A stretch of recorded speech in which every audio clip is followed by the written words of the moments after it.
നമസ്കാരം. വീണ്ടും പിണറായി വിജയന്റെ അസഹിഷ്ണുത നിറഞ്ഞ മറുപടി. ഇത്തവണ കോന്നിയിലെ തെരഞ്ഞെടുപ്പ് കൺവെൻഷനിൽ സംസാരിച്ചു കൊണ്ടിരിക്കവേ ആണ് ഇത്തരത്തിലുള്ളൊരു അസഹിഷ്ണുത നിറഞ്ഞ മറുപടി, അത്തരത്തിലൊരു ധാർഷ്ട്യം കലർന്ന ധിക്കാരം കലർന്ന ഒരു മറുപടി പാർട്ടി പ്രവർത്തകന് നേരെ തന്നെ പിണറായി വിജയൻ പറഞ്ഞിരിക്കുന്നത്. അതായത് കോന്നിയിലെ തെരഞ്ഞെടുപ്പ് കൺവെൻഷനിൽ മുഖ്യമന്ത്രി പിണറായി വിജയൻ സംസാരിക്കവേ സദസ്സിൽ ഇരുന്നു കൊണ്ട് ഒരു ചോദ്യം ഉയർന്നു. ഒരു കാര്യം ചോദിക്കാനുണ്ട് എന്ന് ആമുഖമായിട്ട് പറയുകയായിരുന്നു. ആ പറഞ്ഞു തുടങ്ങിയപ്പോൾ തന്നെ പിണറായി വിജയൻ പറയുകയാണ്, അത് നിങ്ങളുടെ വീട്ടിൽ പോയി ചോദിച്ചാൽ മതി എന്നാണ്. അതായത് നിങ്ങൾക്ക് എന്തെങ്കിലും സംസാരിക്കാനുണ്ട് എങ്കിൽ അത് വീട്ടിൽ പോയി ചോദിച്ചാൽ മതി, എന്നോട് ചോദിക്കണ്ട എന്ന തരത്തിലുള്ള വളരെ ധാർഷ്ട്യവും ധിക്കാരവും കലർന്നിട്ടുള്ള ഒരു മറുപടിയാണ് പിണറായി വിജയൻ്റെ ഭാഗത്തുനിന്ന് ഉണ്ടായിരിക്കുന്നത്.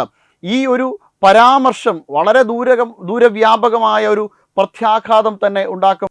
പിണറായി വിജയന് നേരത്തെയും ഇത്തരത്തിലുള്ള നിരവധിയായിട്ടുള്ള അനുഭവങ്ങളുണ്ട്. കഴിഞ്ഞ ദിവസങ്ങളിലാണ് ജി സുധാകരനെ ചെറ്റ എന്ന പരാമർശത്തോടു കൂടി തന്നെ പിണറായി വിജയൻ സംബോധന ചെയ്തത്. പാർട്ടിയിലെ വളരെ വലിയ സീനിയർ നേതാവായിരുന്ന ജി സുധാകരന് നേരെ ഇത്തരത്തിലുള്ളൊരു പരാമർശം വർഷങ്ങൾക്ക് മുമ്പ് NK പ്രേമചന്ദ്രന് നേരെ പരനാറി പരാമർശം നടത്തിയതിന് ശേഷം ഇപ്പോൾ നടത്തുന്ന ഏറ്റവും ശക്തമായിട്ടുള്ള ഒരു പരാമർശമാണ്. അതായത് ഒരു മുഖ്യമന്ത്രി എന്ന പദവിക്ക് ചേരാത്ത തരത്തിലുള്ളൊരു പരാമർശമാണ്. അത് പ്രതിപക്ഷ ബഹുമാനമില്ലാതെയാണ് ഈ രീതിയിലുള്ള പരാമർശങ്ങൾ മുമ്പും പിണറായി വിജയൻ ഉന്നയിച്ചിട്ടുള്ളത്, അത്തരത്തിൽ പരാമർശങ്ങൾ നടത്തിയിട്ടുള്ളത്.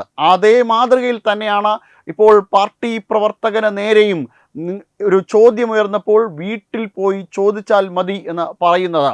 അതായത് പിണറായി വിജയന് നേരെ ഇപ്പോൾ നടത്തുന്ന ഒരു ആരോപണം എന്ന് പറയുന്നത്, സാധാരണഗതിയിൽ പിണറായി വിജയൻ തനിക്ക് എന്തെങ്കിലും തരത്തിലുള്ളൊരു ആശങ്ക ഉണ്ടാകുമ്പോൾ വീട്ടിൽ പോയി മരുമകനോട് ചോദിച്ചതിന് ശേഷമാണ് പല നിർണായകമായ തീരുമാനങ്ങളും എടുക്കാറ്.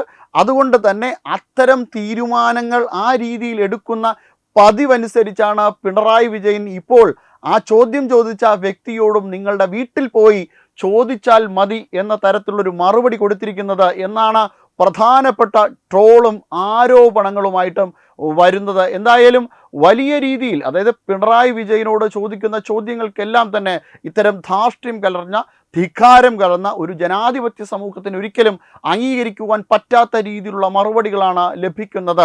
സാധാരണഗതിയിൽ ഒരാൾ സംസാരിച്ചു കൊണ്ടിരിക്കവേ സദസ്സിൽ നിന്ന് എന്തെങ്കിലും തരത്തിലുള്ള ചോദ്യങ്ങൾ ഉയർന്നാൽ തീർച്ചയായിട്ടും ആ സദസ്സിൽ പ്രസംഗിച്ചു കൊണ്ടിരിക്കുന്ന ആൾക്കാർ മറുപടിയൊന്നും പറയാറില്ല. കാരണം അതൊരു പ്രസംഗമാണ്, ഒരു ഡിബേറ്റ് അല്ല. പക്ഷേ അത് ആ രീതിയിൽ മാത്രമാണ് കൈകാര്യം ചെയ്യാറ്. പക്ഷേ ഈ രീതിയിൽ നിങ്ങളുടെ വീട്ടിൽ പോയി ചോദിച്ചാൽ മതി എന്നൊക്കെ പറയുന്നത് ഒരിക്കലും നമുക്ക് യോജിക്കാൻ കഴിയുന്ന ഒരു ഭാഷാ പ്രയോഗമേ അല്ല.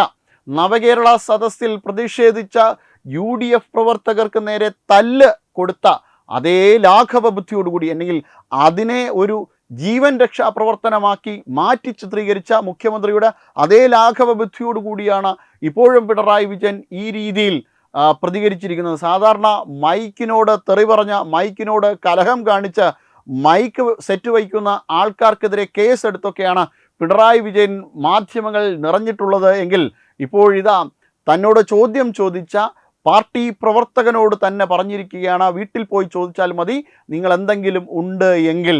അപ്പോൾ ഇതിന് ഒരു മറുപടിയുമായിട്ട്, അതായത് ഇത്തരത്തിലുള്ളൊരു കാര്യം നടന്നപ്പോൾ ആ പാർട്ടി പ്രവർത്തകനോട് ചാനലുകാരൊക്കെ ചെന്ന് ചോദിക്കുന്ന സമയത്ത് അയാൾ തനി അന്തം എന്ന് തന്നെ പറയേണ്ടി വരും. അന്ന കോമി ഭാഷയിൽ ഒരു മറുപടി പറഞ്ഞിരിക്കുകയാണ്. അദ്ദേഹത്തിനെ ഞാനാണ് ഡിസ്റ്റർബ് ചെയ്തത്, ഞാനാണ് തെറ്റുകാരൻ. അതായത് പിണറായി വിജയനെതിരെ ഒരു വാക്ക് പോലും മിണ്ടുവാൻ പറ്റാത്ത രീതിയിൽ പാർട്ടി ശോഷിച്ചിരിക്കുന്ന ഒരവസ്ഥയാണ്. പിണറായി വിജയൻ ഇന്ന് മുഖ്യമന്ത്രിയാണോ രാജാവാണോ എന്നുള്ള സംശയമാണ് പലപ്പോഴും പൊതുസമൂഹത്തിൽ നിന്ന് ഉയർന്നു കേൾക്കുന്നത്. ആ രീതിയിൽ മാധ്യമങ്ങൾക്ക് പിണറായി വിജയനോട് സംസാരിക്കാൻ പേടി.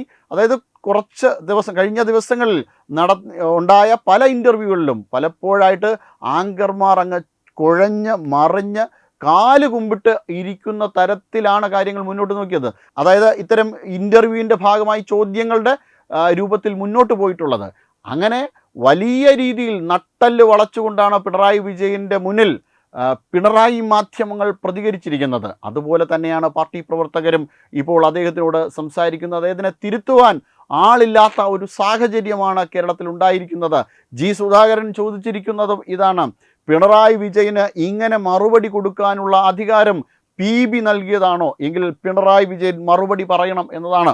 അതായത് കേരളത്തിൻ്റെ മുഖ്യമന്ത്രിയായിരിക്കുന്ന ഒരാളാണ് കേവലം രാഷ്ട്രീയ വൈരത്തിൻ്റെ പുറത്ത് ഇത്തരത്തിലുള്ള ധാർഷ്ട്യവും ധിക്കാരവും നിറഞ്ഞ മറുപടി പറഞ്ഞിരിക്കുന്നത്. ഒരു കാലത്ത് പിണറായി വിജയൻ പോലും പാർട്ടി വിട്ടുപോകുന്ന ഒരു സാഹചര്യം ഉണ്ടായിട്ടുണ്ട്. അത്തരം ഒരു വ്യക്തിയാണ് ഈ രീതിയിൽ പാർട്ടി വിട്ട ഒരു സീനിയർ നേതാവിനെതിരെ ഒരു പരാമർശം നടത്തിയിരിക്കുന്നത്. എന്തായാലും ഇതിൻ്റെ പ്രത്യാഘാതങ്ങൾ ഇലക്ഷനോട് ചേർന്ന് തന്നെ കിട്ടും എന്നതാണ് ഇപ്പോൾ പൊതുസമൂഹത്തിൽ നിറഞ്ഞു കേൾക്കുന്ന ഒരു മറുപടി. വെബ് ഡെസ്ക് തത്വമൈ ന്യൂസ്. HIV അണുബാധ സന്തോഷപൂർണമായ ഒരു ജീവിതത്തിന് തടസ്സമല്ല. HIV അണുബാധയ്ക്ക് ഫലപ്രദമായ ചികിത്സ ഇന്ന് ലഭ്യമാണ്. ഇതിന് യഥാസമയം അണുബാധ കണ്ടെത്തുന്നതും കാലേക്കൂട്ടി ചികിത്സ നടത്തേണ്ടതും അത്യാവശ്യമാണ്. സൗജന്യമായ ചികിത്സയും മാർഗനിർദ്ദേശങ്ങളും സർക്കാർ ആശുപത്രികളിലെ ART അഥവാ ഉഷസ് കേന്ദ്രങ്ങളിൽ ലഭ്യമാണ്. ആരോഗ്യ സംരക്ഷണം ഓരോരുത്തരുടെയും ഉത്തരവാദിത്തമാണ്.